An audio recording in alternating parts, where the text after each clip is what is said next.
बोलो जयकारा बोल मेरे श्री गुरु महाराज की जय।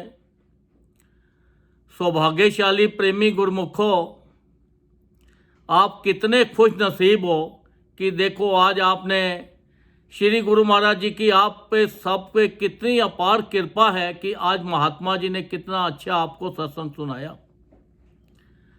और श्री परमहंस महाराज गुरुदेव वो हमारे साक्षात भगवान हैं। एक दोहा सुनाता हूँ। श्री परमहंस हित पूरन गुरु, श्री परम हित पूरन गुरु, शोभा धाम अनंत, संत रूप धर आभये, प्रगट निराकार भगवंत। इसका मतलब ये है कि संसार के अंदर जो पूर्ण गुरु हैं वो कितने शोभायमान हैं, कितने सुंदर लगते हैं, क्योंकि वो संसार के अंदर भगवान खुद ही संसार के अंदर मनुष्य का रूप धारण करके हम जीवों का कल्याण करने के लिए वो संसार में संत रूप में प्रकट हुए हैं। तो हमें उनका ज़्यादा से ज़्यादा लाभ लेना चाहिए।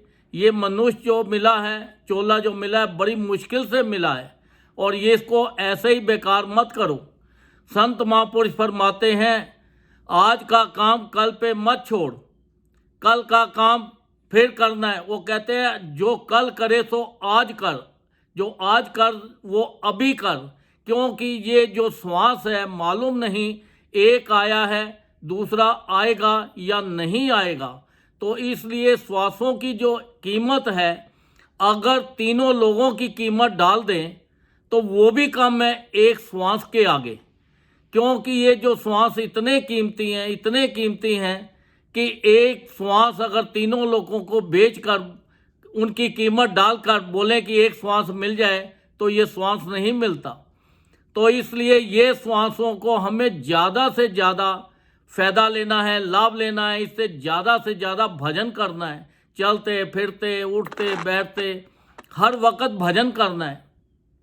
एक बार संत महापुरुष के पास एक बैरिस्टर आया, वकील आया, बहुत बड़ा जज था। वो आया, आके कहने लगा, महाराज मेरे भाई को एक क्षय रोग हो गया था, जिसकी वजह से मैंने बड़ा उपचार कराया, बड़ा इलाज कराया, फिर भी वो ठीक नहीं हो सका। अब संत महापुरुष तो भगवान का साक्षात रूप होते हैं। उनके पास गरीब भी आते, अमीर भी आते, हर जाति के आते, जो भी आते, उनका जो भी कोई क्वेश्चन करते तो उसी क्वेश्चन के ऊपर वो सत्संग सुना देते। तो जब उसको सत्संग सुनाया कि ये बताया कि देखो बड़े ध्यान से सुनो, बैरिस्टर को बोला कि एक बार एक हकीम था। वो इतना बड़ा हकीम था कि उसकी सारे संसार के अंदर चर्चा थी। बहुत ही बड़ा और बहुत ही उम्दा वकील हकीम था। तो जैसे ही वो हकीम अपने साथ ऊँटों के ऊपर दवाइयाँ और किताबें लेके चलता जाता था। अब जैसे ही वो गया तो रास्ते में उसको एक बड़ा विचित्र किस्म का एक आदमी मिला। उन्होंने हकीम ने उनसे पूछा कि भाई महाराज आप कौन हो? कहता है जी मैं मृत्यु का देवता हूँ। तो उन्होंने बोला आप कहाँ जा रहे हो? उसने बोला कि मैं उस जगह पे जा रहा हूँ और वहाँ पे उस आदमी के पेट में दर्द करूँगा और उसके मैं प्राण ले लूँगा। अब उसने सही ठिकाना तो उसको बता दिया था। अब जो हकीम था उसके अंदर अहंकार बहुत ज़्यादा था। तो वो कहता है मेरे पास इतनी किताबें हैं, इतनी दवाइयाँ हैं, तो ये तो मैं उसको ठीक कर दूंगा, देखता हूँ मौत क्या करती है, ये कैसे लेता है प्राण। अब जब वहाँ ठिकाने पे पहुँच गया और जाके बैठा रहा, देखा कि उसके अचानक एकदम पेट में दर्द हो गई। उसने फटाफट अपनी अर्घ दिया, गोलियां दिया, चूरन दिया, जो भी दवाइयां थी सब दवाइयां दी। पर देखते देखते उस आदमी के प्राण चले गए, वो बच नहीं पाया।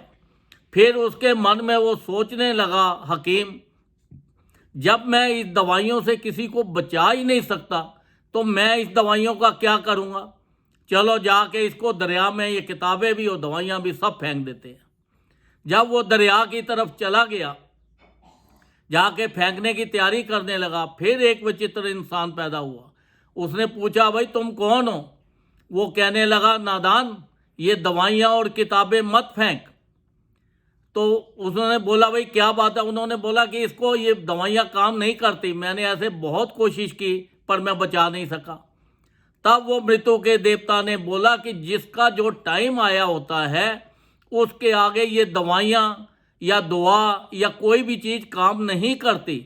आपने जो दवाइयाँ दी बिल्कुल सही दवाइयाँ दी थी, अच्छी दवाइयाँ दी थी, वो बच सकता था, पर मैंने उसके गले के नीचे उतरने ही नहीं दी, इसके लिए उसके अंदर गई नहीं तो वो उसका जाना था।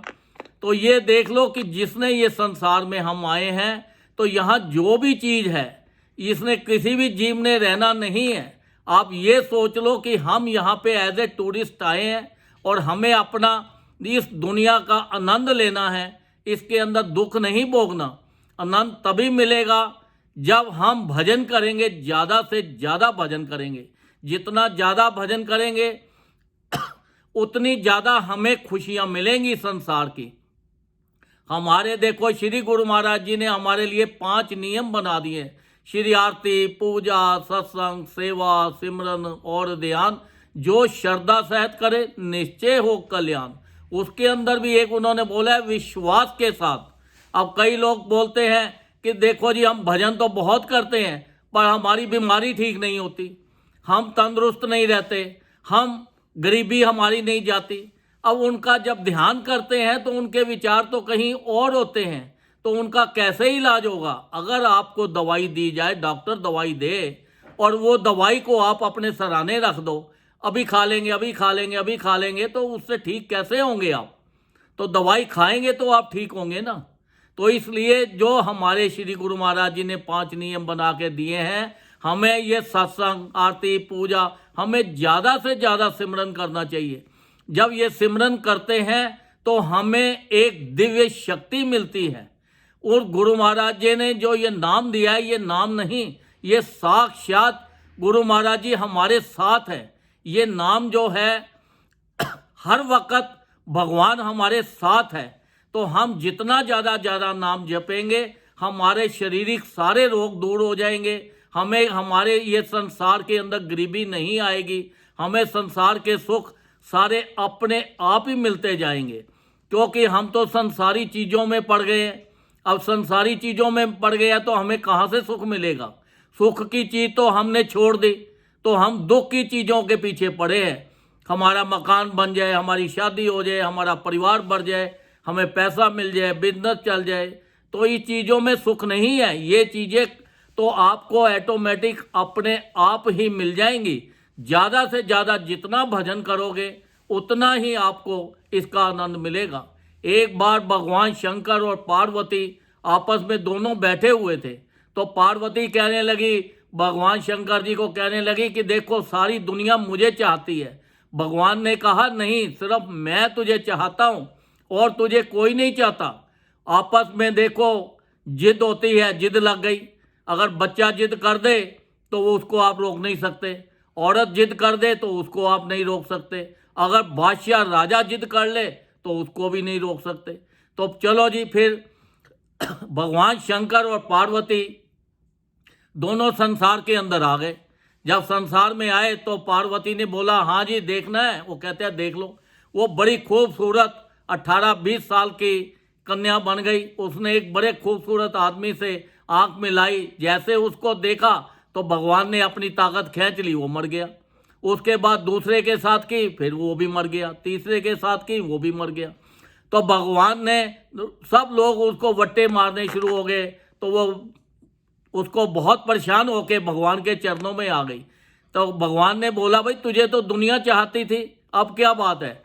वो कहती है महाराज बचाओ, आपके चरणों में। कहने का मतलब ये है कि जिस जगह पर भगवान का भजन होता है, सिमरन होता है, श्री आरती, पूजा, सत्संग, सेवा, ध्यान होता है, वहाँ पर लक्ष्मी का वास 24 घंटे ही रहता है। तो जहाँ पर भगवान है तो वहाँ पर लक्ष्मी अपने आप रहती है, वो वहाँ से दूर नहीं जाती। अगर हम लक्ष्मी के पीछे ज़्यादा भागेंगे तो फिर बात नहीं बनेगी। हमें ज़्यादा से ज़्यादा जो हमारे श्री गुरु महाराज जी ने हमें नियम बना के दिए उन नियमों का पालन करना है।